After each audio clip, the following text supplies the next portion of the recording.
So in my opinion, this was another pretty good live stream for Ashes of Creation. I'm pretty happy with it. One of the things I've been a little worried about is maybe that the boss design could be a little weak considering the Archeage inspiration and the fact that Archeage raid bosses left a lot to be desired, but it seems like they've added quite a few mechanics to this boss, even though it's a low-level raid boss, and we'll get into that. Before they got to the Cyclops Raid Boss, Steven had a pretty long rant, as Steven tends to do, on open development versus closed development, and obviously Ashes is on one end of the scale compared to other projects out there that shall remain unnamed. And I've been a little critical, thinking that, you know, maybe they're too open and potentially that has caused problems for them, but I would much rather have them be too open than not open at all or completely closed. And obviously there's different levels of open versus closed, and you could argue, well, they're not completely transparent. Of course they're not. It's nearly impossible to be completely transparent because that would require documenting every single thing every dev does at every second. That's obviously not possible, but it's about as open as a development as I've ever seen. And if you could find one that's more open than this, let me know, because I'm not sure I've seen it. So let's get into the boss. So they say it's a low-level raid boss, and what I'm going to do for you guys is I'm going to play the little snippet right before where Steven kind of explained all the abilities that this boss has, and I think we saw most of these, but I want to let you guys just listen to it because there's a lot. But this is a level 30 Cyclops raid boss, which means its intended encounter design is between levels like 22 and 34, 35.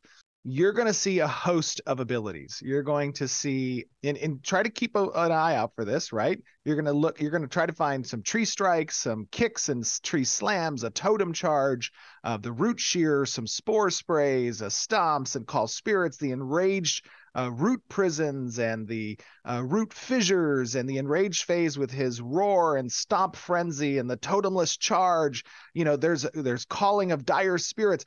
There's a lot of different actions that can be taken by this raid boss. And so when they load in to the actual boss area in the Riverlands, of course it's winter and it looks very good as always. And he does show a reaction to the spiders in the area and how they don't just attack, they kind of threaten you, more or less, and peacock, as they stated it. Kind of an interesting thing that, you know, most every MMO you get within range, the mob just attacks, and it's a little boring after a while, so it's kind of nice to see something a little bit different. And we've seen that, you know, with the rock golems that are kind of hidden. You walk up to them and they pop up and attack you. So different things like that are kind of nice to see. A lot of MMOs have some of those kind of things, but the spider reaction I think is at least a little bit different. And then finally the boss comes in and he's knocking over the trees. The ambience and the sound I thought was all pretty good. Boss looks pretty good. So they go in and fight the boss, and you start to see the mechanics. There's a smash and a kick right away on the tank, and there's some charges that immediately start to happen, and there's like an AoE around the boss that he does, and then there's like a line AoE he does, and that's mostly in the first phase, and some of those continue into the next phases. And he also pulls some fungus from his tree to kind of heal himself. And the second phase, he sets his totem weapon down, and basically what you need to do is destroy that. As long as that is active, these mushrooms spawn all over that you can also target and destroy, but if he gets near those, he'll get a big heal. So the goal is to get the totem down to stop spawning those mushrooms. And you can also get healed by those if you're near them as well, so it's kind of a cool mechanic there. You kill the totem, you kind of go into like a third phase where he's enraged because you killed his totem, but he's the guy that, first of all, he destroyed half the forest because apparently he's blind. He needs a monocle of some sort, obviously. And then he sets his weapon down and he's mad that you killed it. Well, he's the one that set it down, so it's kind of on him at that point. And then a lot of the same kind of stuff. He does some leaps. I think leaps are added in, and then some of the same stuff from the previous phases. But there's also some spirits